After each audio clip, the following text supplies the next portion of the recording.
We live in a time where speed defines connection. A message appears, and within seconds, someone expects a reply.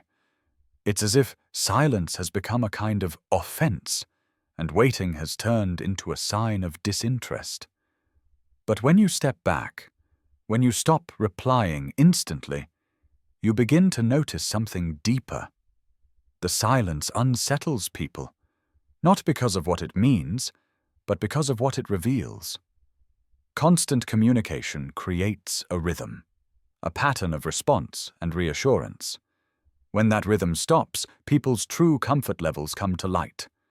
Some grow uneasy, others remain calm. That difference tells you more than words ever could. Carl Jung often wrote about the tension between the individual and the collective. He believed that growth begins when a person learns to stand apart, to become aware of their own boundaries, their own inner space. Distance is part of that process. It's not avoidance, it's awareness. When you give yourself distance, you begin to see how much of your communication was habit, how much was genuine, and how much was simply the desire to stay visible. You start to recognize where your attention has been stretched too thin and where your energy has been taken for granted. This is the quiet truth. Availability can create illusion. When you're always there, people stop noticing your presence because they've come to expect it. When you slow down your replies, you interrupt that expectation. And suddenly, the balance shifts. Some people respond with patience. They understand that silence doesn't mean disconnection. Others become restless because they mistook access for importance. That's the moment when distance becomes revealing.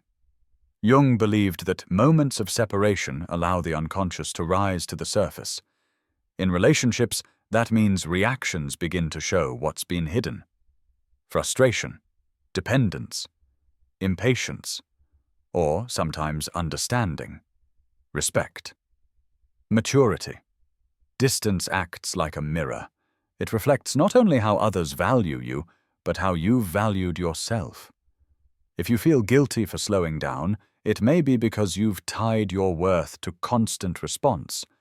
But if you can sit in the silence and remain centered, you've begun to reclaim your autonomy. The power of distance is subtle but profound. It doesn't demand confrontation. It doesn't require explanation. It simply creates clarity. When you step back, you stop trying to hold people close, and you see who chooses to stay. That's not loss, that's truth. Carl Jung described individuation as the lifelong process of becoming whole, of discovering who you are beneath expectation, influence, and habit. It's not about separation from others, it's about integration within yourself.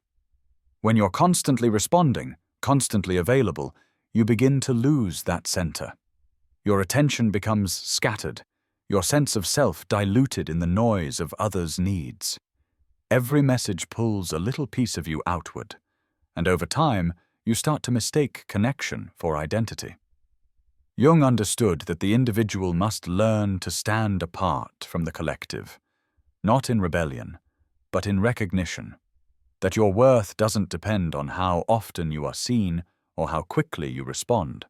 When you allow distance, you allow differentiation. You create the psychological space to ask, what do I actually think? What do I genuinely feel? What do I truly need right now? Not what others expect from me. This pause, this space, is where self-containment begins. You start to observe your own patterns. You realize how much of your communication was an attempt to stay connected, and how much was an attempt to stay validated. Jung believed that individuation is a confrontation with one's own unconscious, with the hidden motives, fears, and attachments that shape behavior. When you stop replying instantly, you give those patterns room to surface. Maybe you notice the anxiety that arises when you don't hear back. Maybe you notice how silence feels unfamiliar, even unsafe. That discomfort isn't rejection, it's information. It shows where you've been relying on external reassurance instead of inner stability. And as you sit with that awareness, something begins to shift. You start to understand that presence doesn't require performance. Connection doesn't require constant motion.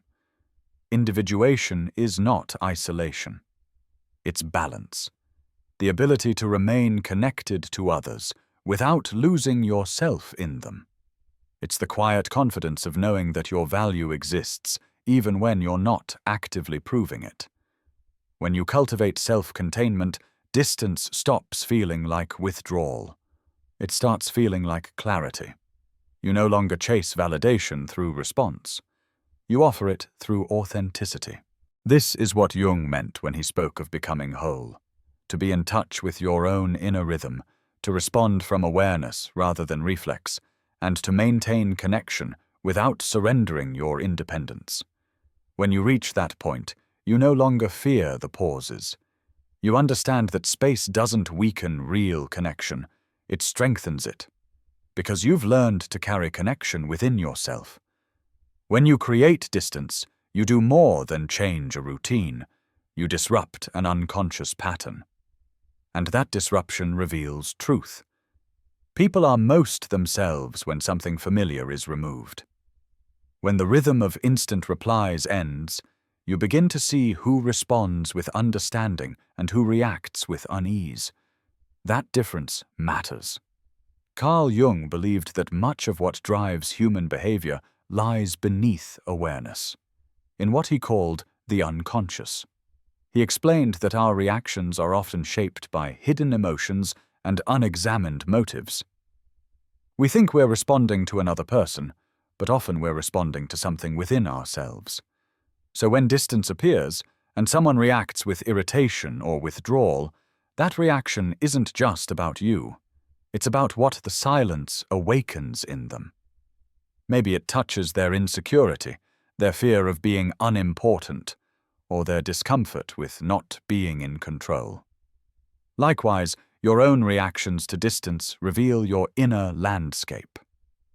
Do you feel guilt for slowing down? Do you feel the urge to explain yourself?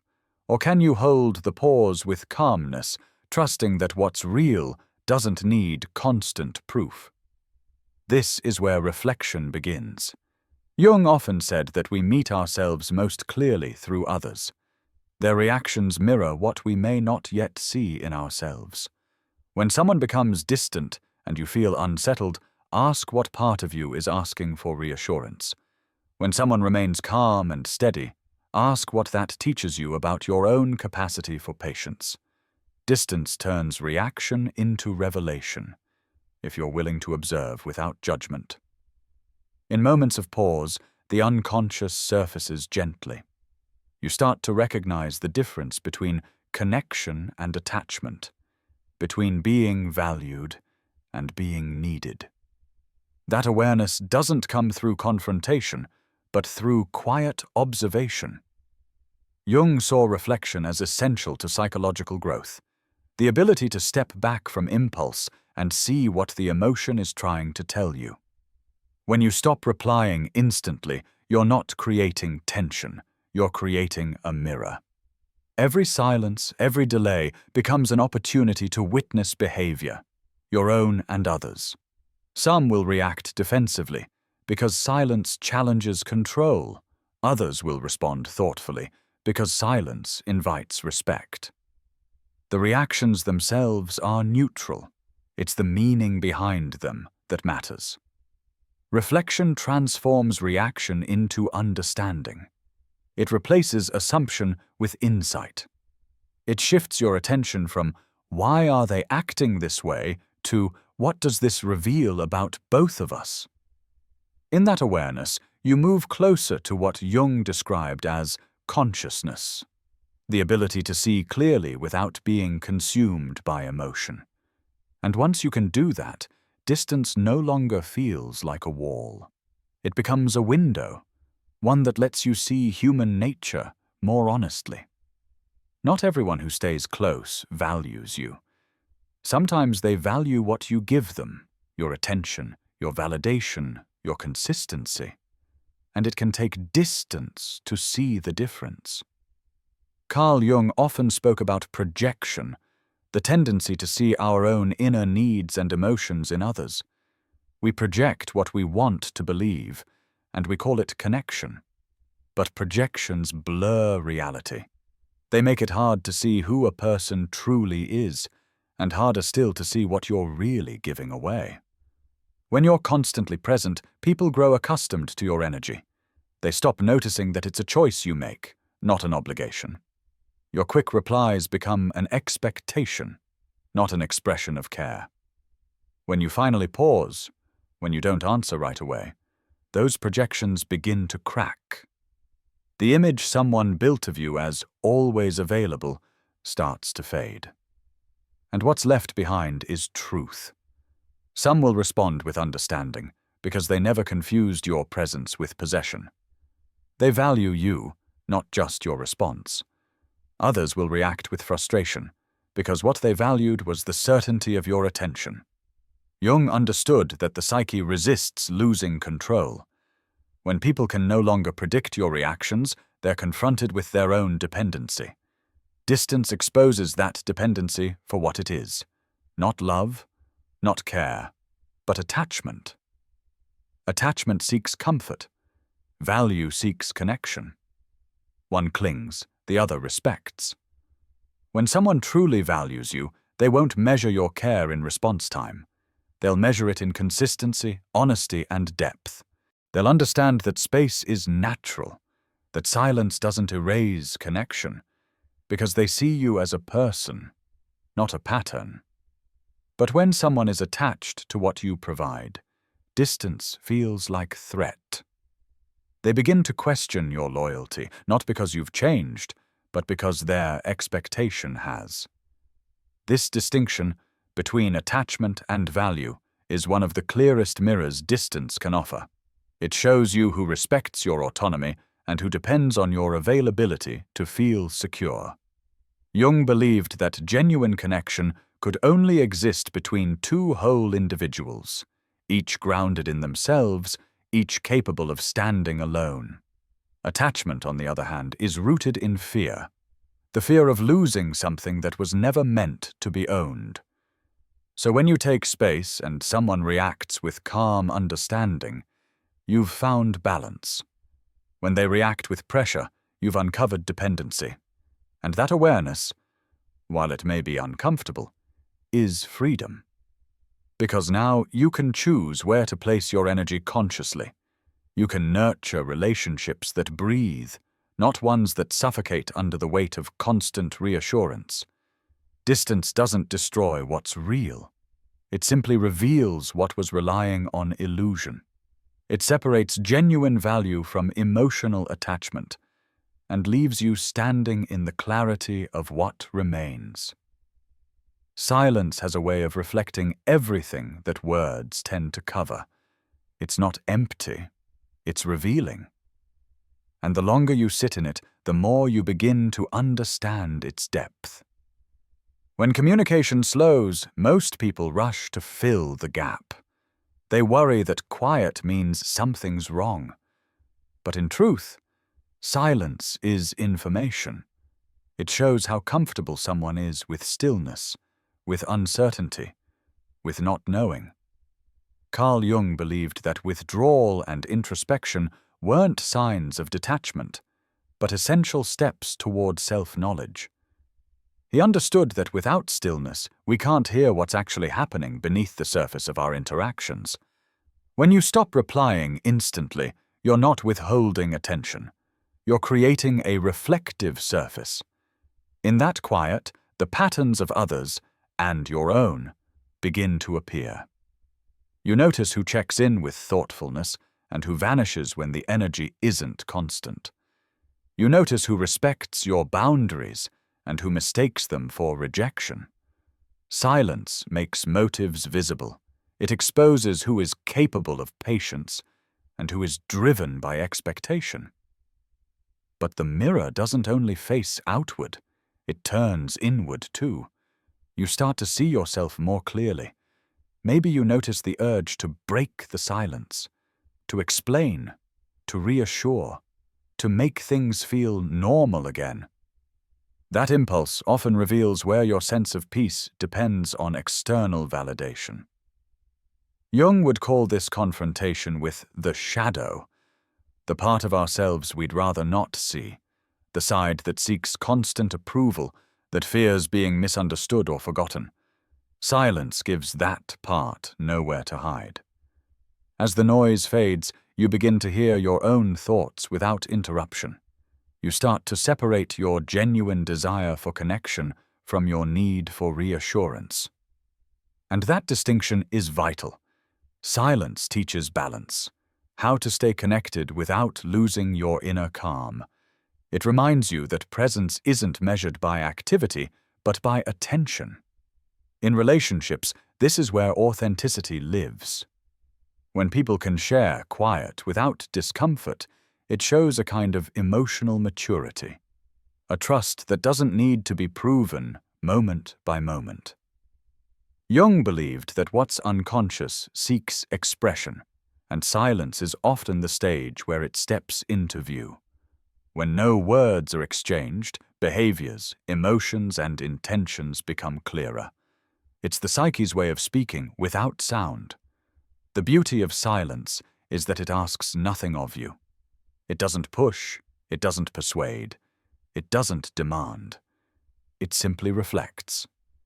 And in that reflection, you learn who can meet you with patience, who can remain steady without reassurance, and who only feels safe in noise. That's the quiet truth Jung hinted at. In silence, reality becomes visible. The distance isn't punishment, it's revelation. It shows what connection looks like when nothing is being performed. It shows who values your being, not just your responding. Distance is not the end of connection. It's the test of it. It shows you what remains when the effort isn't constant, when communication isn't immediate, and when presence is no longer guaranteed. Carl Jung often emphasized the value of contrast, that we understand something best by experiencing its opposite.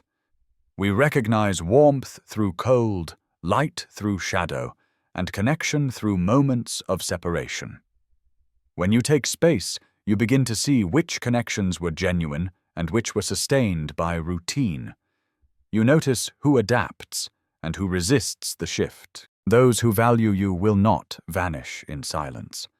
They will hold space with understanding. Their steadiness will feel quiet but sure. They won't need constant access to know that you care, because their connection to you isn't built on demand. It's built on trust. But others will struggle. Distance disrupts the pattern that made them feel secure. If their sense of closeness depends on control, then space feels like loss. They may pull away, react, or try to restore the old rhythm, not out of malice, but because stillness exposes their discomfort with uncertainty. This is where distance teaches clarity. It reveals who can meet you as an equal, not as someone who depends on your attention to feel stable, but as someone who can exist beside you, each person whole on their own. Jung believed that every relationship reflects an inner state. The people you attract often mirror parts of yourself, your balance, your boundaries, your needs. So when distance creates tension, it's worth asking what it reveals about your own boundaries. Have you been giving too much energy? Have you mistaken constant communication for closeness? Or are you finally seeing how peace grows in space? Distance teaches that love, in any form, is not proven through frequency, but through steadiness. That respect shows in patience, and that care can exist even when words are few. When you stop replying instantly, you learn to observe the rhythm of real connection. You start to see who continues to show up thoughtfully and who disappears the moment the flow slows down. This awareness is not harsh, it's honest. It frees you from chasing validation through presence. It reminds you that genuine connection doesn't collapse in silence, it deepens. In Jung's view, growth often requires tension, the willingness to sit between opposites without rushing to resolve them. Distance creates that tension. It challenges you to hold both care and independence at once. It asks you to believe that space doesn't diminish value. It defines it. Through that process, you begin to form connections that breathe, connections that can withstand quiet, connections that don't measure closeness by frequency, but by integrity. Distance doesn't weaken what's true. It only removes what was fragile. It leaves behind what can last, what's rooted not in habit, but in respect. And when you see that clearly, you stop fearing space between yourself and others. You start to understand that distance is not emptiness. It's the landscape where authentic connection can finally be seen. At some point, you stop trying to prove your care through immediacy. You stop equating constant replies with connection and silence with rejection. You begin to understand that balance, not availability, is what sustains real relationships. Carl Jung believed that wholeness, not perfection, is the goal of psychological growth. Wholeness means you can hold two truths at once, that you care deeply for others, and that you also need time to return to yourself. When you stop replying instantly, you're not pulling away. You're stepping back into your own center. You're allowing your attention to rest, to breathe, to recover from the quiet pressure of being constantly reachable. It's in that pause that your boundaries strengthen. You stop reacting automatically and start responding intentionally. You no longer move from obligation, but from choice. Jung wrote that individuation, the process of becoming whole, requires the courage to separate from collective patterns. And in today's world, one of the strongest collective patterns is constant connectivity. To step outside, it feels strange at first. You might fear being misunderstood. You might feel guilty for needing quiet. But over time, that discomfort fades. What remains is a steadier kind of presence, one that no longer depends on speed to prove sincerity. Distance becomes part of balance. It gives space for reflection, for recalibration, for realignment with what matters. It teaches you that your energy is finite, that your attention has value, and that giving less doesn't mean you care less. It means you're caring wisely. You begin to notice the quiet stability that follows. You feel less drained. You communicate more clearly. You start to attract people who meet you at that same level of calm understanding. Relationships feel lighter, not because they're distant, but because they're honest. This is what Jung meant by inner equilibrium, a life that isn't pulled constantly outward, but flows from an integrated center. You become someone who can give freely, without losing yourself in the giving. When you stop replying instantly, you begin to see who truly values you, not for the attention you provide, but for the presence you embody. And in that awareness, you rediscover a simple truth. You were meant to be whole.